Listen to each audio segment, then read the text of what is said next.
Oh boy. My neck is sore. I don't know what happened. It wasn't like specifically anything that happened. You know what it probably was? I rode roller coasters yesterday. After we did the water park the day before, we woke up early when we were in Wisconsin Dells and rode the roller coasters at Mount Olympus. And when I say roller coasters, I lie. It was roller coaster. Only one was open. It was a wooden roller coaster that, man, when it went around the track at the very end, it literally made you feel like a crash test dummy going through the windshield of some sort of car.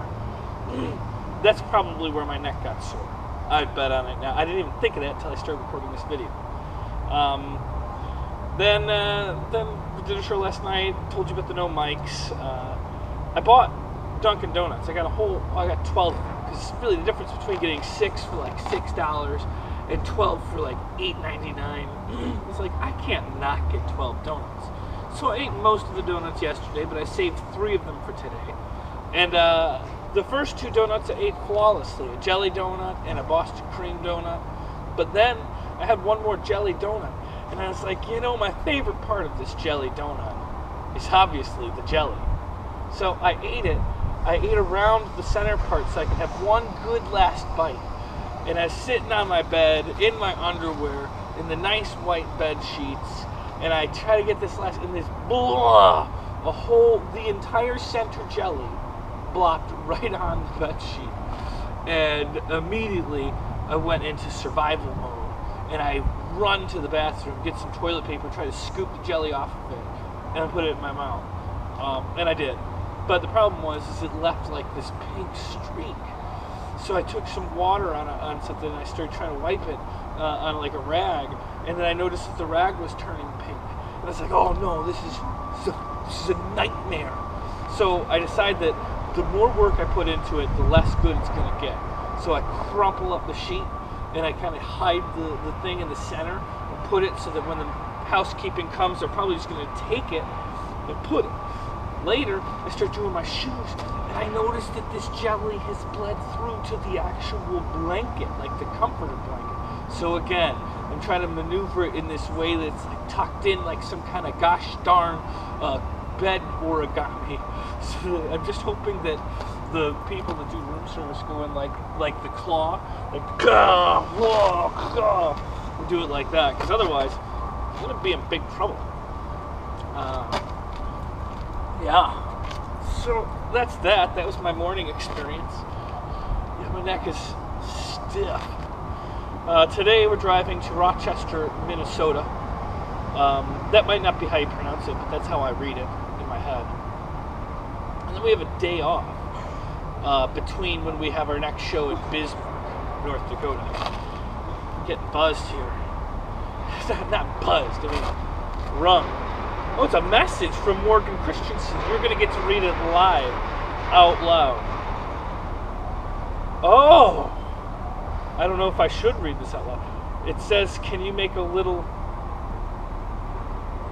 I guess there's brand new news. We've hit 2,000 subscribers on the Adventure Bits channel. You guys probably don't know the Adventure Bits. I kind of keep it on the down low. Why aren't you watching every Adventure Bits video?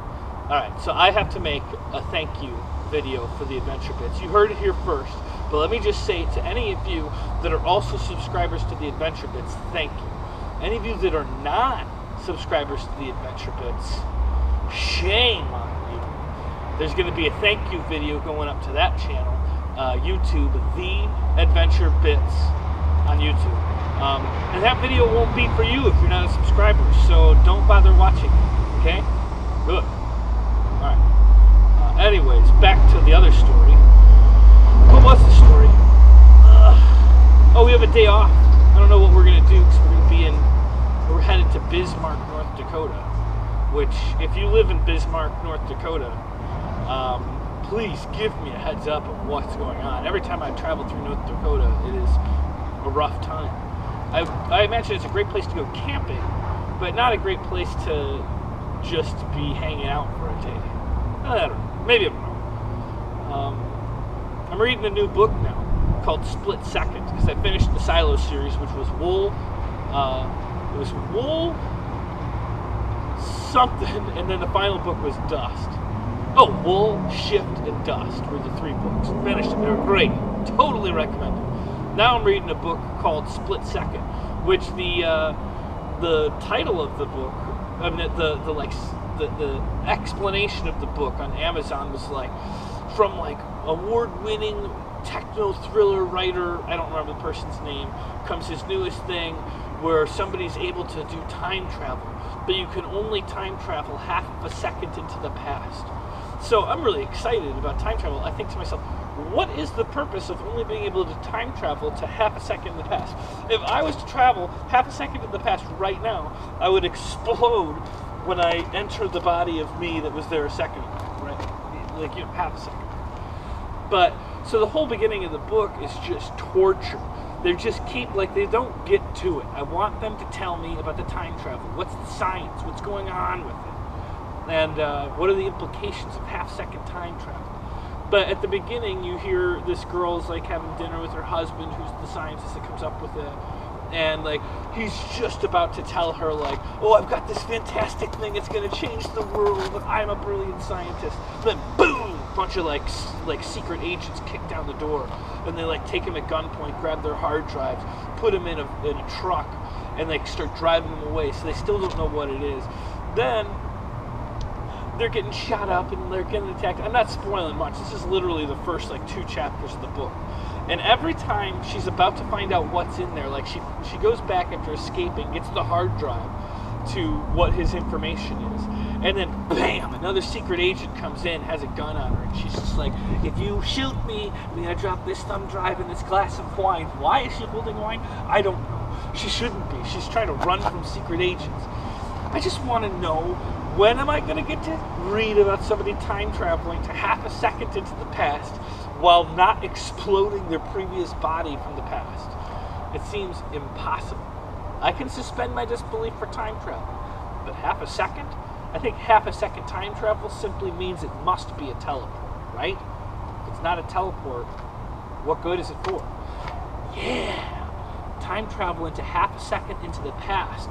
But since the Earth is spinning at the amount of speed, I'm not going to pretend to know, but like, yeah, half a second ago, if you weren't attached to gravity, so if you left the time continuum, you've also left space-time. Gravity doesn't affect you.